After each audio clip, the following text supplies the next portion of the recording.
Kia ora, I'm Amanda Gillies, and today on The Detail, a disloyal far-right soldier, an undercover officer posing as a foreign agent, and the passing on of secret army information which could put the safety and defence of the country at risk.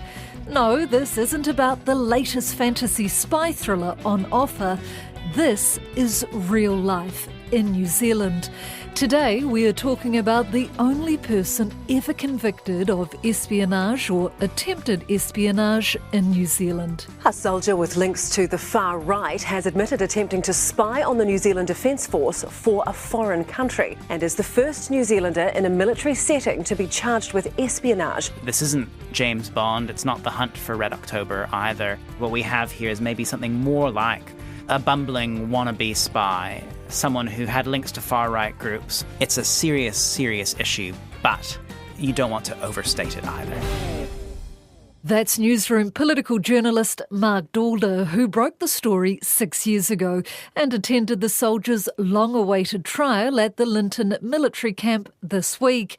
He has all the details and we will get to those in a moment. But first, what exactly is espionage? For that answer, I went to Otago University law lecturer Sean Whittaker. For quite a simple question, it's actually got quite a complex underlying answer. The legal definition of espionage is set out in Section 78 of the Crimes Act 1961. And broadly speaking, it covers actions done with the intent to prejudice the security or defence of New Zealand, including communicating information or delivering any object to a country outside New Zealand, including records or information, documents, objects, sketches, plans, models, photographs. The kind of potentially common things you may think of when it comes to espionage would be our criminal definition under the Crimes Act. But there is a separate set of actions covered in the Armed Forces Discipline Act 1971, which the current issue here being talked about is kind of being covered under as well. Similar idea, but a separate legal regime applying specifically to the armed forces. Put simply, it's spying to obtain political and military information. So, how and why did a Kiwi kid grow up to be a convicted would-be spy? Here's Mark Dalder. He had a troubled childhood, a difficult childhood. He felt like he was a loner. He didn't make friends easily.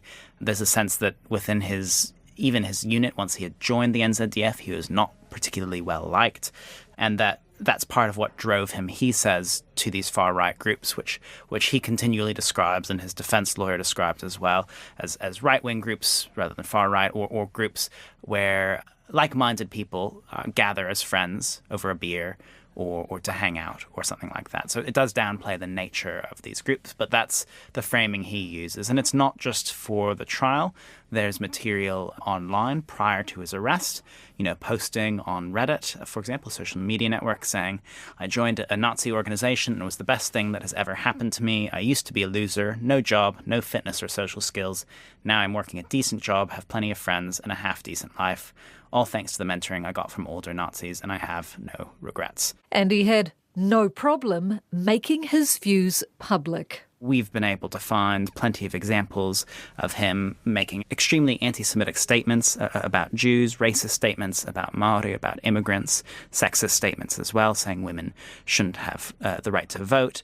The Holocaust didn't happen, all these sorts of things. So he clearly held, or at least shared, these extremely odious views. And it was these views and his links to the far-right groups that ultimately led to his attempted spying and downfall. Piecing this together, the soldier had been a member of far-right groups, had actually founded a far-right group called the Dominion Movement in the years prior to March 15. So he was, I believe, as early as 2017, that group had been active, kind of popped up around the time of the Auckland University European Students Association. If you remember that affair, a little bit after that, we had Lauren Southern and Stephen Molyneux visiting. They are far-right commentators with controversial views on race and gender. There is no third, fourth, fifth, or 700th gender. There are two. If we took the brain of a 25-year-old black man and the brain of a 25-year-old white man, what is it that they're doing that...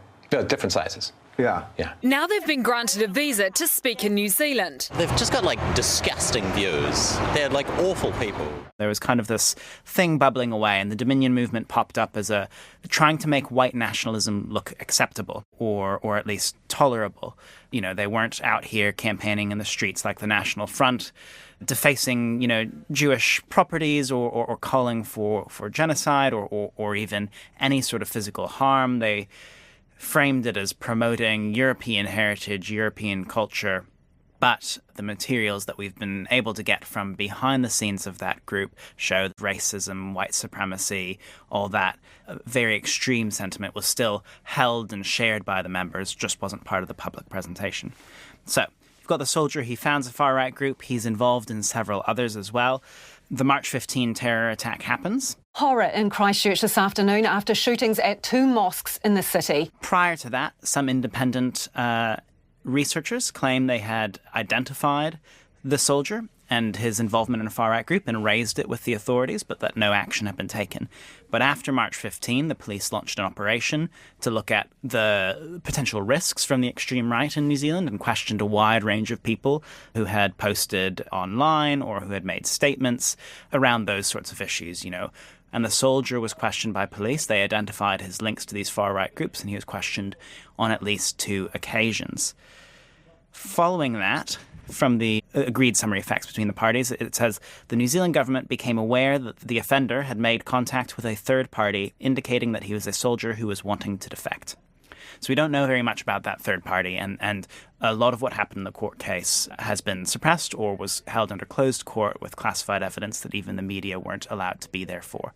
But following the New Zealand government learning of that contact with a third party, an undercover officer posing as an agent of the foreign country reached out to him and asked to meet. They spoke first on the phone, they met in person, and the soldier was asked to write a letter saying what he could provide that would assist that foreign country. Now, the name of that foreign country as well has been permanently suppressed, so we can't report it or kind of speculate as to what country it was.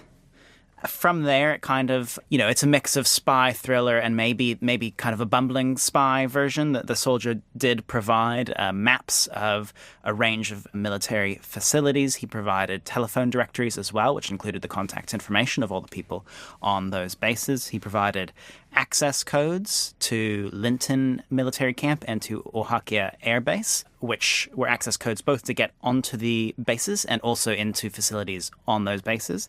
He provided his login information to the Defence Integrated Exchange System, and he provided his ID card as well to the undercover officer who's posing as a foreign agent. He also access the Defence Integrated Exchange System to get more material, more maps and that sort of thing, but was arrested before he could provide that information to the officer. Just quickly, was he wanting money for this? Did he just pass it on, or was it to defect to this country? So the suggestion that we have is it was to defect to the country, to kind of claim asylum, as it were. From his affidavit, and this is taking his word for it, he felt intimidated by police. He felt he had been very aggressively questioned over his far-right links, and he did not feel safe in New Zealand. He began to look to move to somewhere where he could feel safe. So he frames himself as a victim of political kind of persecution. The court did not agree that that was what was happening. It accepted that maybe that was how he felt, but that the attention he had received from police was appropriate and a result of his own actions in involving himself in these far-right groups.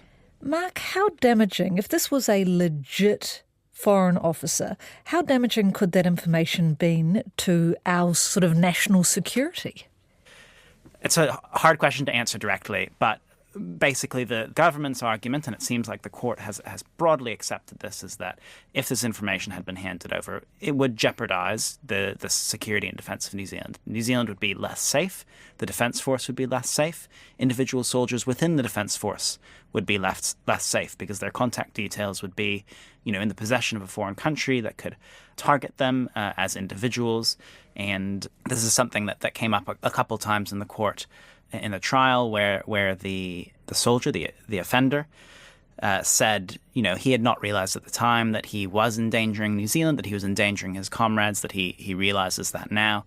The court doesn't really buy that argument and says you kind of had to have known. You were providing this information to a foreign agent. The soldier was eventually arrested at the Linton military camp in 2019 and put under open arrest, living in defence subsidised housing and receiving full pay. He initially faced 17 charges, including espionage. This week he pleaded guilty to attempted espionage, accessing a computer for a dishonest purpose and knowingly possessing an objectionable publication, namely the March 15 videos. In terms of in the courtroom, he was, I think it would be fair to say, rather quiet, rather withdrawn. There were a couple of times where he leaned forward and urged his counsel to raise an issue. At one stage, his commanding officer read out an affidavit kind of disputing some of the things he had alleged in terms of how he had been treated by the Defence Force over the past 5.5 years since he was detained and lived under open arrest.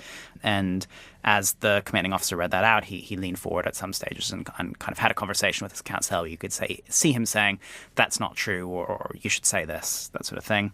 After the sentence was read, he seemed potentially a little bit relieved. There was a possibility that he would have ended up in prison, general prison, rather than military detention. And I think it was clear that that's not what he wanted. So even though he got the longest possible military detention sentence under the law, which is 2 years, he was glad to have landed there rather than prison. He hugged his wife, his support people who were there. You mentioned a wife. How did she react, and any word from her? She wasn't particularly emotive either, except around the sentence and a little bit around the name suppression, but particularly when that sentence was read out and afterwards, you could see the affection there for each other when they hugged. But it wasn't a particularly dramatic kind of trial, I think it would be fair to say. And again, this is something that's been looming over both of their lives for nearly 6 years now. It's probably more of a relief than anything else to actually finally get it done with and know what the sentence is going to be, finally have your trial, your day in court, and then start to move on and rebuild your life. But there is another hurdle, another headline to come for the soldier when he is finally named. The other thing that happened on Wednesday was that he lost permanent name suppression. He applied for it. That application was declined by the court. We can't name him still because his counsel has indicated that they might want to appeal the court's decision, and that means interim name suppression automatically extends. He was really distressed by that. He was putting his head in his hands as the judge was reading out the reasons why that permanent name suppression application couldn't be accepted. And, that was, I think, the big loss for him at this stage. He's been sitting under open arrest for nearly 6 years. He's had time to come to terms with whatever sentence he might have been accepting. He said in his affidavit that he knows his actions have ruined his life, or the life that he thought he was going to have. But that name suppression thing was really important because when he comes out of military detention in 2 years, there's a big difference between being able to reintegrate back into society and no one knowing who you were versus that name being very public and very clearly linked to, attempted espionage, to links to far-right groups and so on. So, as mentioned, the soldier is the first person to be convicted of attempted espionage by a New Zealand court, and only the second to be tried after a former public servant was acquitted of spying in 1975. Law lecturer Sean Whittaker moved here from Scotland a year ago and admits he was surprised by this week's conviction. Honestly, very surprised.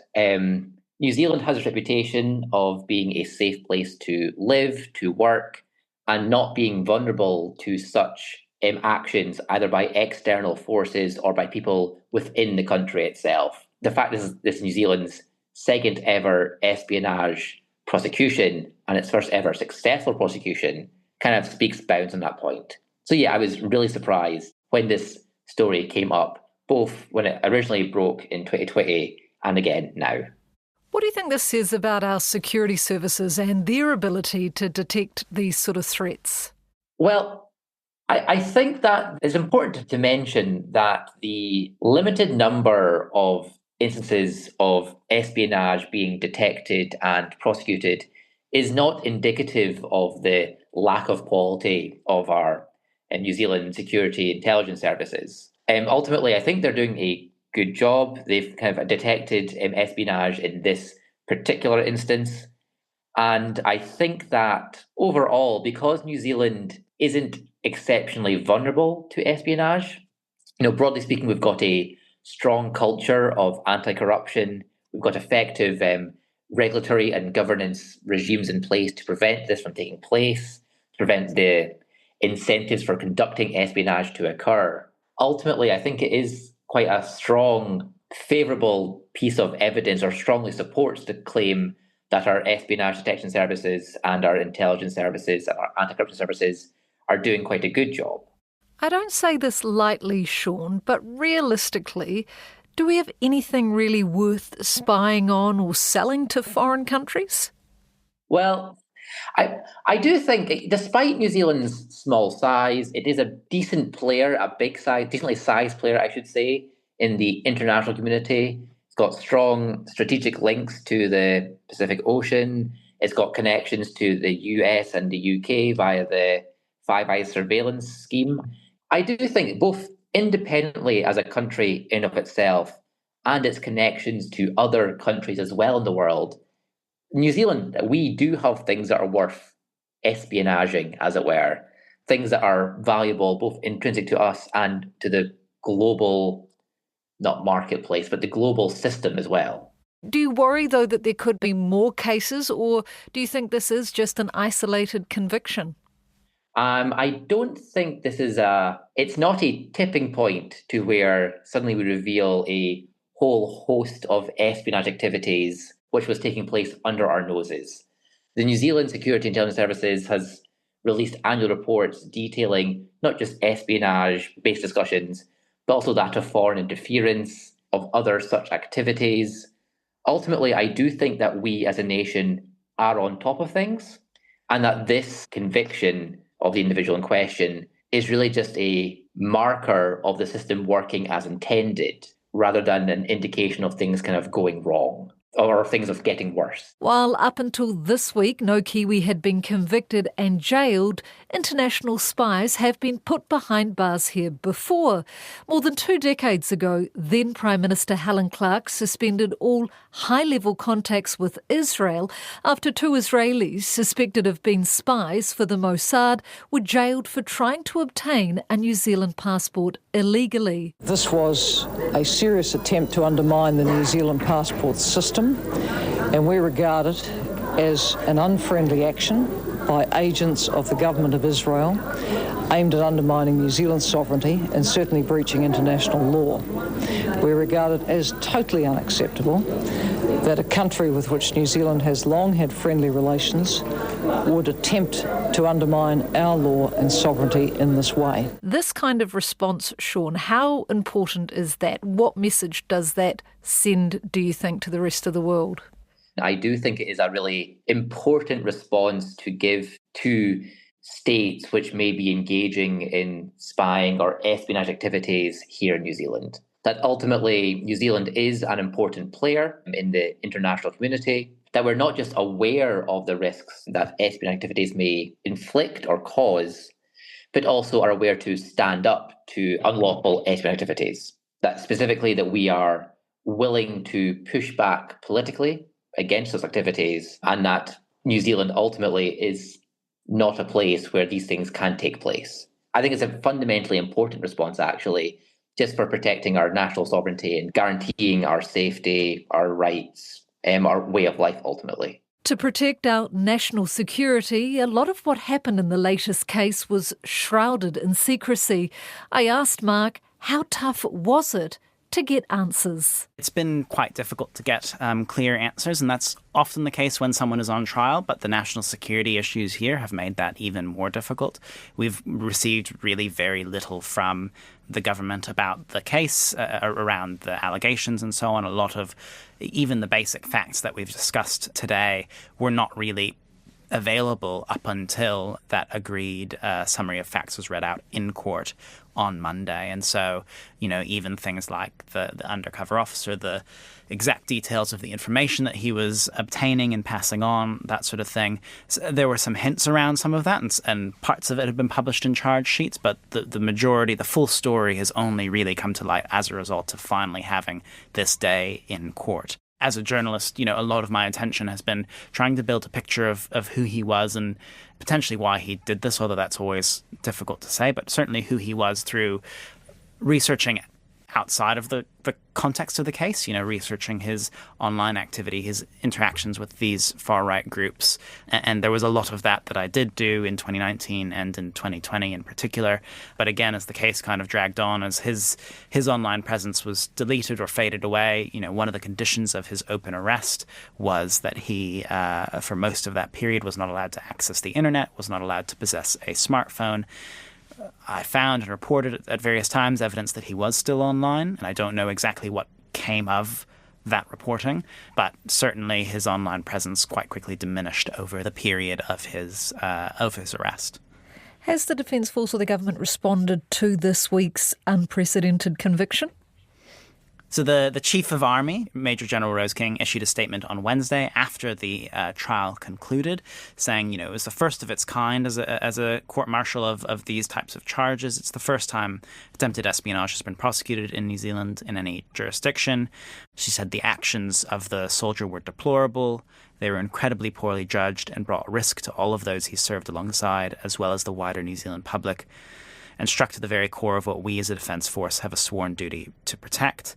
She congratulated the authorities and their work to apprehend him and to prosecute this case, and she said that she wanted to assure the public that we let this serve as a reminder to anyone who does not subscribe to the ethos and values of the Defence Force. There is no place for individuals like them in our organisation. The prosecution of this case is a clear signal not only to anyone considering similar actions, but also to the New Zealand public whose trust in us is vital. There will be zero tolerance of these behaviours and actions. So you can see in that these things damage our faith in an important institution, the Defence Force. And I think the focus of the NZDF here is kind of rebuilding anything that may have been lost there and making clear that this is really not acceptable. And the Defence Force rejects this kind of behaviour.